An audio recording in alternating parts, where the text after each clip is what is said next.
सुबह की पहली धूप में रेल की पटरी के पास कुशल का छोटा सा घर है। पास ही खेतों में चने के पौधे लहलहा रहे हैं। जहाँ कुशल पढ़ाई में डूबा है, वहीं उसकी माँ लक्ष्मी चूल्हा जला रही है और पिता प्रताप काम पर जाने की तैयारी कर रहे हैं। कुशल, ओ कुशल, बेटा बस भी करना। रात भर से तो उस किताब को सीने से लगाए बैठा है। सुबह हो गई है, थोड़ा हाथ मुंह धोकर नाश्ता कर ले। बस थोड़ा सा बाकी है माँ, ये आखिरी चैप्टर खत्म कर लो फिर उठूंगा। इस बार 12वीं की परीक्षा में मुझे बहुत अच्छे नंबर लाने, ताकि हमारे दिन बदल सके। मेहनत तो तू बहुत कर रहा है बेटा, पर शरीर का भी तो ध्यान रख, खाली पेट दिमाग न चलता। उसी समय प्रताप अपनी पुरानी साइकिल लेकर बाहर आता है। उसके चेहरे पर थकान और चिंता साफ दिख रही है। लक्ष्मी, मेरी पोटली कहाँ है? आज कारखाने में जल्दी पहुँचना है। सुना है आज काम बहुत ज्यादा आने वाला है। ये लीजिए। पर सुनिए, आज आसमान तो देखो कैसी आग उगल रहा है। बाहर बहुत लू चल रही है, अपना ख्याल रखिएगा। गरीब के लिए क्या गर्मी और क्या सर्दी लक्ष्मी। काम नहीं करेंगे तो इस घर का चूल्हा कैसे जलेगा? कुशल की पढ़ाई का खर्च, घर का राशन, सब इसी कारखाने से तो आता है। बाबा आप चिंता मत कीजिए, मैं जल्दी ही कुछ काम ढूंढ लूंगा ताकि आपको इतनी तकलीफ ना हो। नहीं बेटा, तू बस अपनी पढ़ाई पर ध्यान दे। जब तक मेरे शरीर में जान है, मैं तुझे कोई कमी नहीं होने दूंगा। अच्छा लक्ष्मी, मैं चलता हूँ। कुशल का ध्यान रखना और इसे ज्यादा धूप में बाहर मत जाने देना। प्रताप अपनी साइकिल लेकर धूल भरे रास्ते पर निकल जाता है। दोपहर की तपिश में कारखाने की मशीनों का शोर गूंज रहा है। पसीने से तरबतर प्रताप थकान और गर्मी बर्दाश्त नहीं कर पाता। अचानक उसकी आंखों के सामने अंधेरा छा जाता है और वो लड़खड़ाकर मशीन के पास गिर पड़ता है। अस्पताल में डॉक्टर प्रताप की रिपोर्ट चेक करते हैं। डॉक्टर साहब, मेरे पति कैसे हैं? वो कुछ बोल क्यों नहीं रहे? लक्ष्मी जी, प्रताप की जान तो बच गई, पर अब ये कभी भारी काम नहीं कर पाएंगे। इन्हें लंबे आराम की जरूरत है। लक्ष्मी और कुशल डॉक्टर की बात सुनकर सुन्न हो जाते हैं। तभी कारखाने का मैनेजर हाथ में एक लिफाफा लिए वार्ड में दाखिल होता है। नमस्ते डॉक्टर साहब। प्रताप भाई, अब कैसी तबीयत है आपकी? मैनेजर साहब, आप यहाँ? देखिए बहन जी, प्रताप ने सालों तक हमारी कंपनी के लिए अपनी जान लगा दी। आज जो इनके साथ हुआ, उनका हमें बहुत दुख है। कंपनी की तरफ से ये 40,000 रुपए का हिसाब है, ये रखिए इनके इलाज के लिए। साहब, क्या ठीक होने के बाद ये फिर से काम पर आ पाएंगे? माफ कीजिएगा, डॉक्टर ने कह दिया है कि ये भारी काम नहीं कर सकते और कारखाने में ऐसा कोई काम नहीं है जो बिना मेहनत के हो सके, तो आप लोग अपना ख्याल रखिएगा। मैनेजर वहाँ से चला जाता है। लक्ष्मी लिफाफा हाथ में लिए ठगा सा महसूस करती है। देखा लक्ष्मी, देखा तुमने, एक पल में उन्होंने कैसे पराया कर दिया। अब ये 40,000 रुपए तो दवाइयों और अस्पताल के बिल में ही खत्म हो जाएंगे। आगे का क्या होगा? हमारा घर, हमारा खाना, सब कैसे चलेगा? बाबा आप चिंता मत कीजिए, अब मैं संभालूंगा। कुशल की आंखों में अब दुख नहीं, बल्कि परिवार को बचाने की एक जिद है। 4 महीने बाद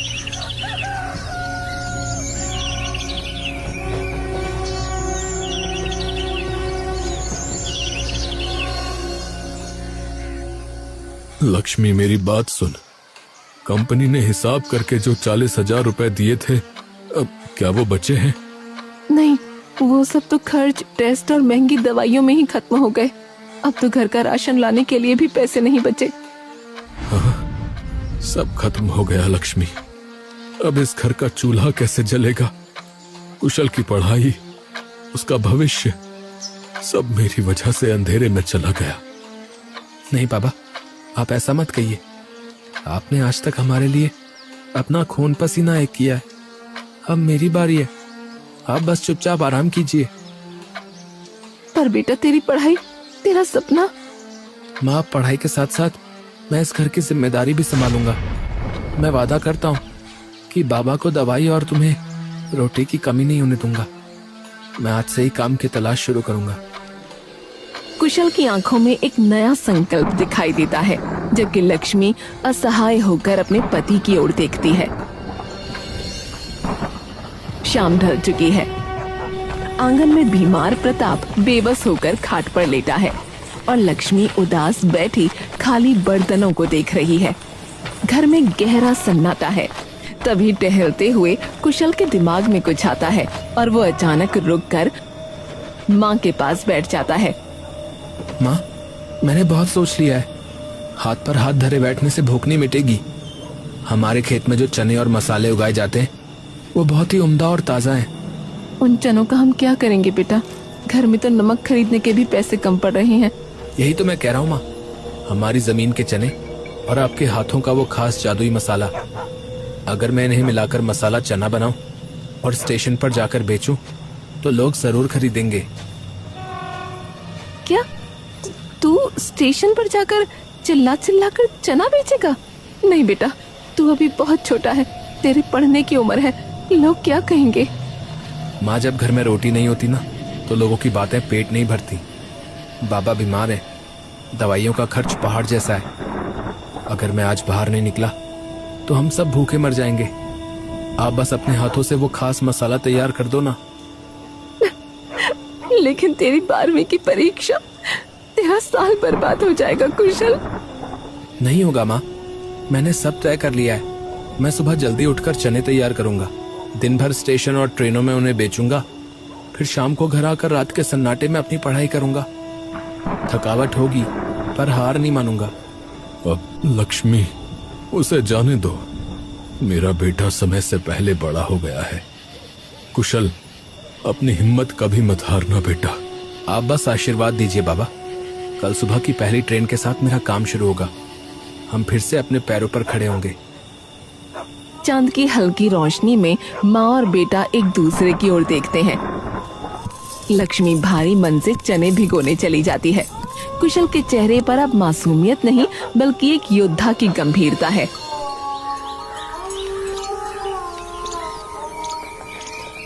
सुबह की पहली धूप के साथ कुशल स्टेशन पहुंचता है। उसके गले में चने का भारी टोकरा लटका है। चारों ओर भीड़, शोर और लोगों की धक्का मुक्की है। कुशल के चेहरे पर घबराहट है। उसने आज से पहले कभी ऐसा काम नहीं किया।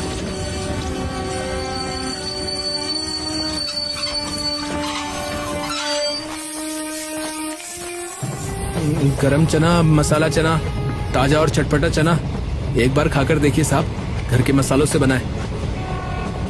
लोग उसकी ओर देखते हैं पर कोई खरीदता नहीं। कुशल का गला सूख रहा है लेकिन वो हार नहीं मानता और जोर से चिल्लाता है। स्वादिष्ट मसाला चना बस 10 रुपए प्लेट। एक बार खाएंगे तो स्वाद भूल नहीं पाएंगे। ए लड़के, इधर आ, एक प्लेट देना जरा। देखो तो सही तेरे घर के मसाले में क्या जादू है। ये लीजिए साहब, नींबू और खास मसाला, खाकर बताइएगा। अरे वाह, वाकई बहुत बढ़िया यार। ये ले अपने पैसे। जी साहब, बहुत बहुत धन्यवाद। दिन ढलने लगता है। कुशल स्टेशन की बेंच पर बैठता है। उसका टोकरा लगभग खाली है पर कुछ चने बच गए हैं। पास ही एक बूढ़ा भिखारी रामू फटे कपड़ों में बैठा है, जिसकी आंखों में भूख साफ दिख रही है। काका, आज का काम खत्म हो गया। ये थोड़े चने बचे हैं, आप रख लीजिए। भूखे मत सोइएगा। मेरे लिए?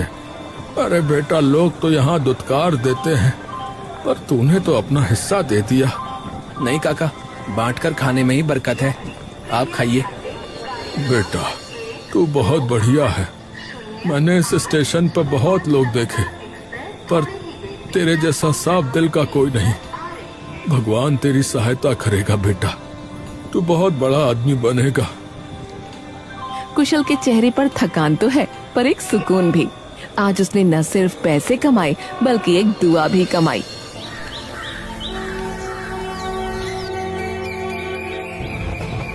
कुशल अपनी टोकरी लेकर मेहनत से एक एक यात्री को चना बेच रहा था।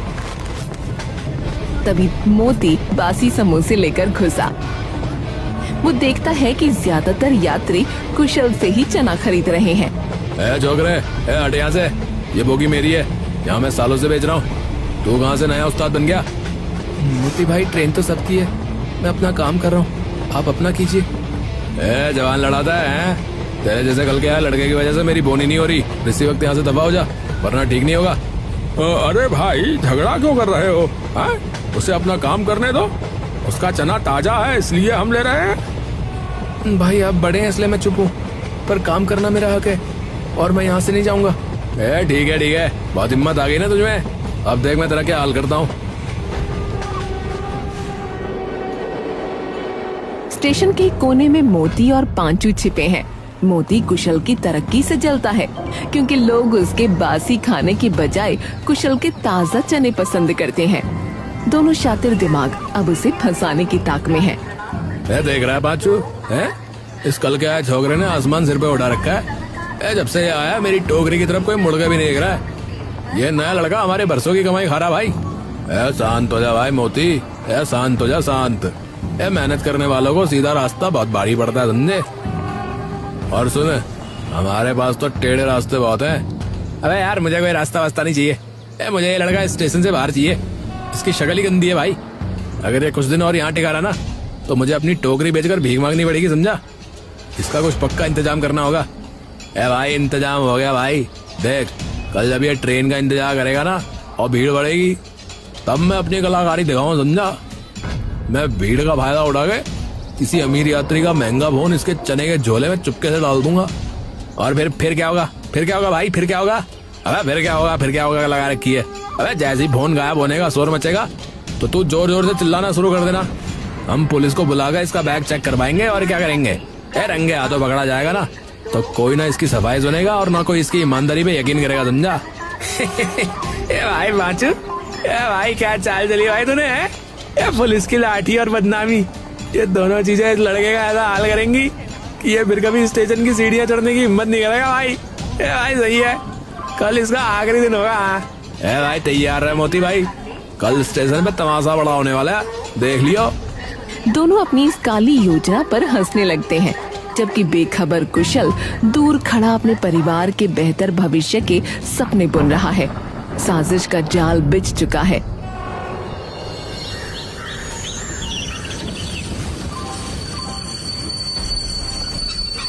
पांचू चुपके से उसके पीछे से आता है और सफाई से एक चोरी का मोबाइल कुशल के झोले में छिपा देता है। योजना के सफल होते ही अचानक प्लेटफॉर्म पर शोर मचने लगता है। हाँ? अरे मेरा फोन, अरे भैया मेरा फोन चोरी हो गया, अभी तो यही था। अरे किसी ने मेरा महंगा फोन निकाल लिया भाई। चारों तरफ अफरा तफरी मच जाती है। तभी मोती मौका पाकर आगे आता है और कुशल की ओर उंगली उठाकर चिल्लाता है, अरे पकड़ो इसे। अरे भैया मैंने देखा है, जब ये लड़का आपके पास से गुजरा तभी इसने हाथ मारा था। ये नया लड़का बहुत शातिर है, इसका बैग चेक करो। क्या मोती भाई आप ये क्या कह रहे हैं? मैंने तो किसी को छुआ तक नहीं। तभी वहाँ 2 सीआरपीएफ अफसर पहुँच जाते हैं। अरे क्या शोर मचा रखा है यहाँ? ये लड़के अपना बैग और ये चने का झोला नीचे रख और इसे खोल। साहब मैंने कुछ नहीं किया, मैं तो बस अपना काम कर रहा हूँ, आप यकीन कीजिए। देखो चुप रहो, जांच करने दो हमें। ऑफिसर झोले की तलाशी लेता है और चनों के नीचे छिपा हुआ मोबाइल बाहर निकालता है। भीड़ में सन्नाटा छा जाता है। अरे हाँ, अरे भैया यही है फोन। अरे यही मेरा फोन है। अरे इसी लड़के ने चुराया था इसका मतलब। नहीं साहब ये मेरा नहीं है, मुझे नहीं पता ये यहाँ कैसे आया। मुझे कोई फंसाने की कोशिश कर रहा है। देगा साहब देगा, शरीफ बनने का नाटक कर रहा था। घर के मसालों के नाम पे ये लोगों की जेबें काट रहा है। ये बहुत बड़ा चोर है, इसे ऐसी सजा दो कि ये दोबारा यहाँ ना दिखे। अब ये थाने चलकर बताना कि ये फोन उड़कर तेरे बैग में कैसे आया। चल। कुशल खुद को बेगुनाह साबित करने की कोशिश करता है, पर सबूत उसके खिलाफ है। मोती और पांचू दूर खड़े होकर अपनी जीत पर कुटिलता से मुस्कुरा रहे हैं।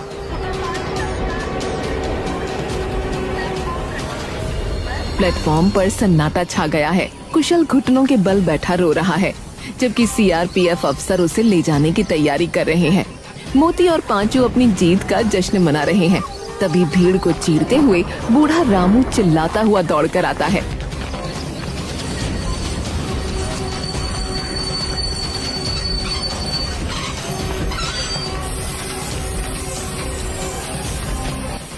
रुकिए साहब, ठहरिए, बेगुनाह को सजा मत दीजिए।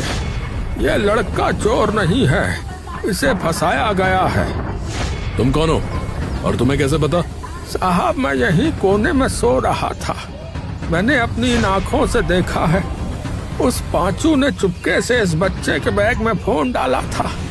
यह सब उस मोती की चाल है, क्योंकि ये लड़का मेहनत से अपना काम कर रहा था। अरे साहब, ये पागल भिखारी है, इसकी बातों पर यकीन मत कीजिए, ये झूठ बोल रहा है। साहब, अगर आपको मेरी बातों पर यकीन नहीं है तो उस खंबे पे लगे सीसीटीवी कैमरे की फुटेज देख लीजिए। दूध का दूध और पानी का पानी हो जाएगा। सीआरपीएफ ऑफिसर का चेहरा सख्त हो जाता है। वो मोती और पांचू को दबोच लेते हैं और सबको रेलवे कैंप ले जाते हैं।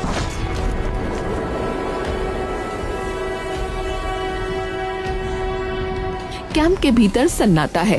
स्क्रीन पर फुटेज चलती है।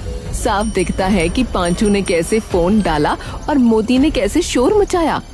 अच्छा, तो ये चाल थी तुम्हारी। एक मासूम को जेल भेजने की साजिश कर रहे थे। तुम जैसे लोगों की वजह से स्टेशन बदनाम है। चलो, अब जेल की हवा खाओ, चलो। सिपाही मोती और पांचू को खींचते हुए ले जाते हैं।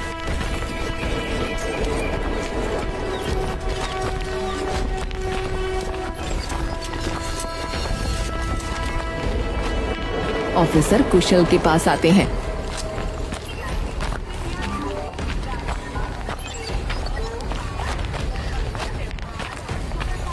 माफ करना बेटा, हमने तुम पर शक किया। तुम बहुत बहादुर हो, अपना काम जारी रखो। धन्यवाद रामू काका। आज अगर आप नहीं होते तो मेरा और मेरे बीमार बाबा का क्या होता? मेरी पढ़ाई, मेरा सपना सब खत्म हो जाता। बेटा, तूने मुझे बिना किसी स्वार्थ के खाना खिलाया था। नेक दिल वालों का साथ भगवान कभी नहीं छोड़ता बेटा। तू बस अपनी मेहनत जारी रख, तू जरूर कामयाब होगा।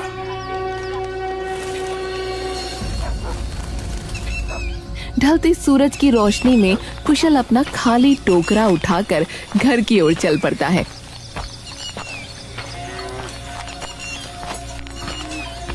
आज उसकी जेब में पैसे कम हैं, लेकिन उसकी आंखों में भविष्य की उम्मीद और सच्चाई की चमक बहुत ज्यादा है।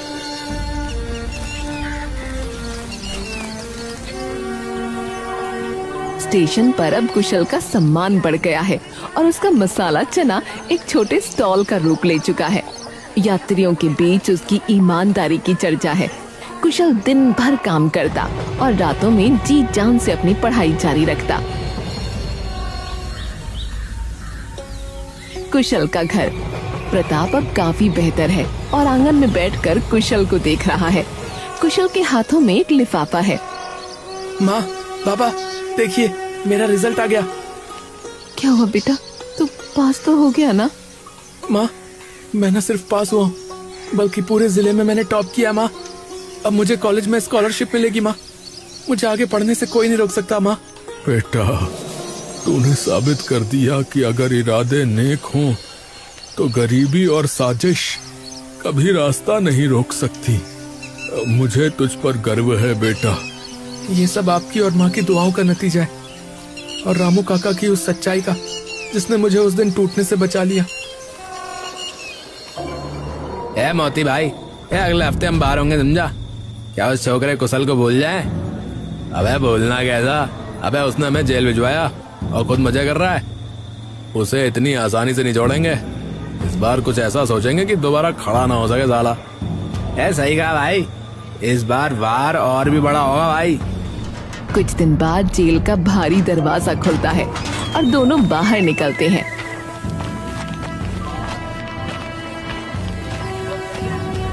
उनकी आंखों में बदले की आग साफ दिख रही है।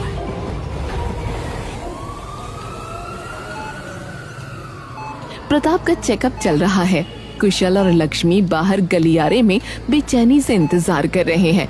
तभी डॉक्टर हाथ में रिपोर्ट लिए बाहर आते हैं।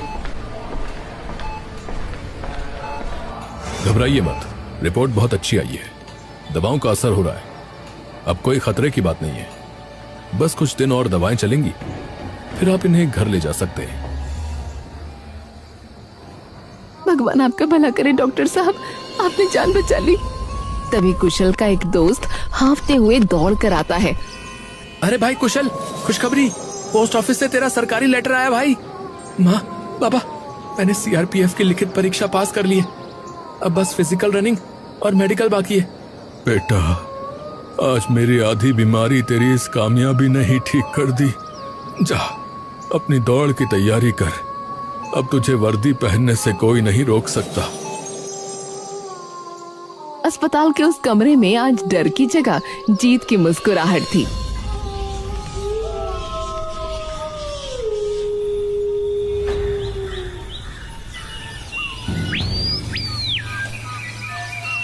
फिजिकल रनिंग का दिन है।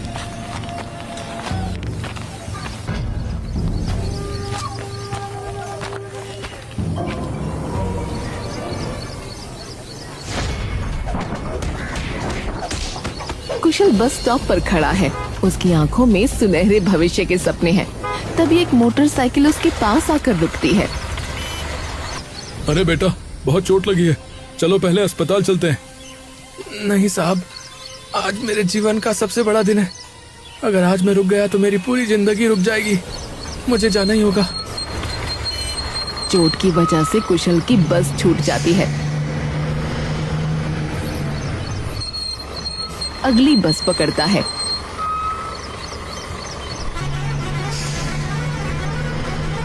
और जब कैंप पहुंचता है तो बहुत देर हो चुकी होती है। लड़के, तुम बहुत देर से आए हो और तुम्हारी हालत भी बहुत खराब है। इस चोट के साथ तुम दौड़ नहीं पाओगे। यहाँ से वापस जाओ। साहब, रास्ते में मुझ पर हमला हो गया, मेरी बस छूट गई। लेकिन ये सिर्फ एक दौड़ नहीं, मेरे बीमार पिताजी और मेरी माता की उम्मीद है। मुझे बस एक मौका दीजिए साहब। न मरने को तैयार हूं पर हारने को नहीं। ऑफिसर उसकी हिम्मत देखकर पिघल जाते हैं और उसे लाइन में खड़े होने की इजाजत दे देते हैं। पैर का दर्द बढ़ा है या माँ के आंसू? नहीं कुशल, भाग, अपने सपनों के लिए भाग। रनिंग ट्रैक, सीटी बजती है। दर्द से चेहरा लाल है, पैर जवाब दे रहे हैं, लेकिन कुशल अपनी पूरी ताकत झोंक देता है और आखिरी सेकंड में फिनिशिंग लाइन पार कर लेता है। वो गिर पड़ता है, लेकिन उसके चेहरे पर जीत की मुस्कान है। वो पास हो गया है। समय का पहिया घूम चुका है। वही स्टेशन, वही शोर, लेकिन आज कुछ बदला हुआ है।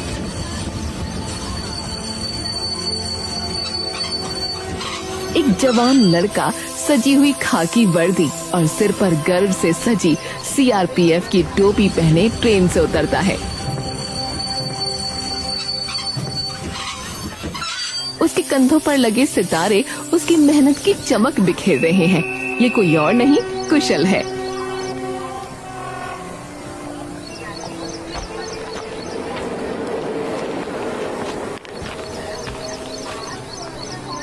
काका, क्या आपने मुझे पहचाना? साहब, आप? मैंने तो आपको नहीं पहचाना। हाँ काका, ये वही कुशल है।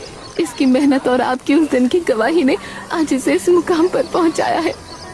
आज मेरा बेटा इसी स्टेशन का इंचार्ज बनकर आया है जहां कभी इसे चोर कहा गया था। आज मेरी बीमारी और गरीबी की सारी हार जीत में बदल गई। काका, बाबा, उस दिन जब पुलिस मुझे ले जा रही थी तब मैंने कसम खाई थी कि एक दिन इसी वर्दी में लौटूंगा। अब इस स्टेशन पर किसी गरीब की मेहनत का अपमान नहीं होगा। कुशल बेटा, तू सच में ऑफिसर बन गया। मेरी आंखें धन्य हो गईं तुझे इस वर्दी में देखकर।